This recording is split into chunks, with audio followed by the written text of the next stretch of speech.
Imagine waking up every day feeling like the world is covered in a heavy fog. No matter how hard you try, you can't seem to shake it. For millions of people around the world, this isn't just a metaphor. It's their reality.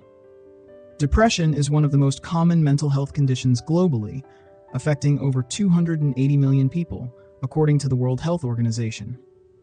It doesn't discriminate. It can touch anyone, regardless of age, gender, or background. But here's the thing. Depression is not a life sentence. It's a condition that can be understood, managed, and treated. Today, we're going to explore what depression really is, how it affects people, and most importantly, how we can find hope and healing. Hi everyone, and welcome to this deep dive into depressive disorders. Today we're going to talk about something that's often misunderstood, but incredibly important. Depression isn't just feeling sad or having a bad day. It's a complex mental health condition that can impact every aspect of a person's life. Their relationships, their work, and even their ability to get out of bed in the morning. But before we go further, let's take a moment to understand the different types of depressive disorders. Depression isn't a one-size-fits-all condition. There are several types, each with its own unique characteristics. Let's start with major depressive disorder, MDD. This is what most people think of when they hear the word depression. It's characterized by persistent feelings of sadness, hopelessness, and a loss of interest in activities that once brought joy. For example, imagine someone like Sarah, a talented artist who suddenly stops painting because she no longer feels inspired or motivated. She struggles to get through the day and even small tasks feel overwhelming. That's MDD. Next, there's persistent depressive disorder, also known as dysthymia. This is a chronic form of depression that lasts for at least 2 years. It might not feel as intense as MDD, but it's like a low hum of sadness that never really goes away. Think of someone like James, who's always been known as the quiet, gloomy guy. He functions, but he rarely feels truly happy or fulfilled. Then there's bipolar depression, which is part of bipolar disorder. People with this condition experience episodes of depression alternating with periods of mania or hypomania.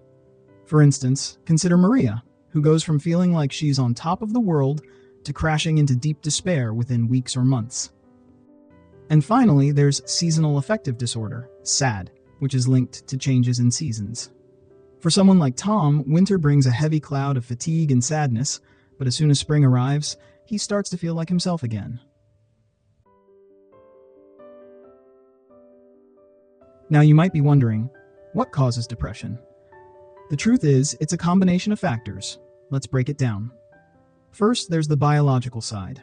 Research shows that depression can be linked to imbalances in brain chemicals like serotonin and dopamine. Genetics also play a role. If a close family member has depression, you might be more likely to experience it too. Then there are psychological factors. Traumatic experiences like losing a loved one or going through a major life change can trigger depression. Chronic stress, whether from work, relationships, or financial struggles, can also wear down your mental health over time. And let's not forget environmental factors. Growing up in a challenging environment, experiencing abuse, or lacking a strong support system can all contribute to the development of depression. Before we go further, let's clear up some common misconceptions about depression. First, depression is not a sign of weakness.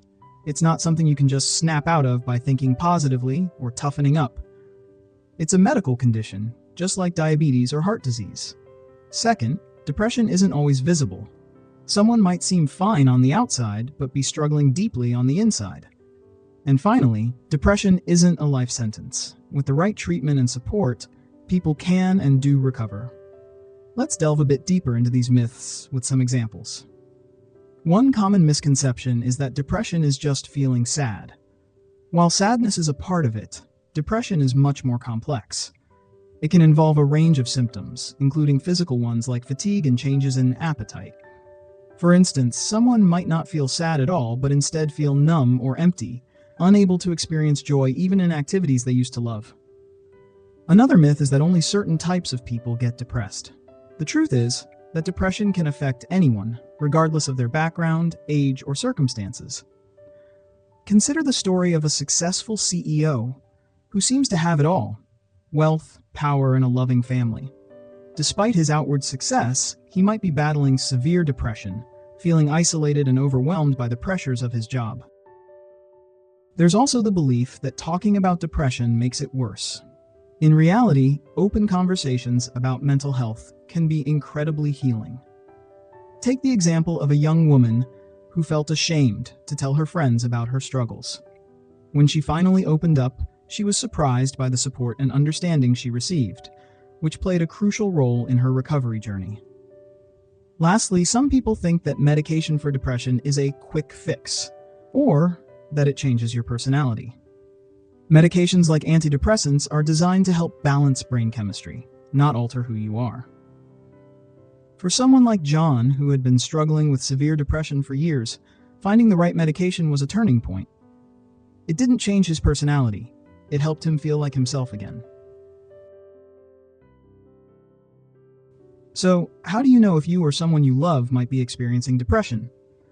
The symptoms can vary, but here are some common ones: persistent sadness or emptiness, loss of interest in hobbies or activities, changes in appetite or weight, trouble sleeping or sleeping too much, fatigue or low energy, feelings of worthlessness or guilt, difficulty concentrating, thoughts of death or suicide.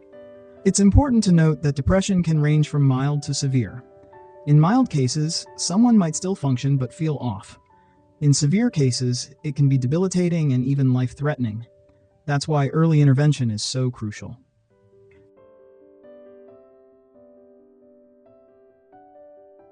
Therapy, such as cognitive behavioral therapy or psychotherapy, can help people understand and manage their thoughts and emotions.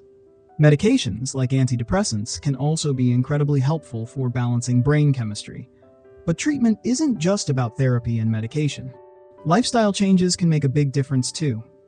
Regular exercise, for example, has been shown to boost mood by releasing endorphins. Eating a balanced diet, getting enough sleep, and practicing mindfulness or meditation can also help. Social support is another key factor.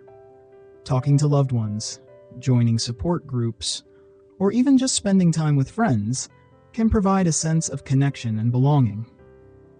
And if you're struggling, don't hesitate to reach out to a mental health professional. Asking for help is a sign of strength, not weakness. If you're watching this and feeling like no one understands, I want you to know this: you are not alone. Depression can make you feel isolated, but some people care about you and want to help. Recovery is possible, and it starts with taking that first step, talking to a friend, seeing a therapist, or simply acknowledging how you're feeling. Depression is a heavy burden to carry, but it doesn't have to define your life. With understanding, support, and treatment, there is light at the end of the tunnel. If you or someone you know is struggling, please reach out. You don't have to face this alone. Let's break the stigma and start the conversation. Together, we can create a world where mental health is treated with the same care and compassion as physical health. If you need help, contact a mental health professional or call a helpline in your country. You matter. Thanks for watching. If this video resonates with you, please share it with someone who might need it. And don't forget to subscribe for more content on mental health and well-being. Take care of yourself, and I'll see you next time.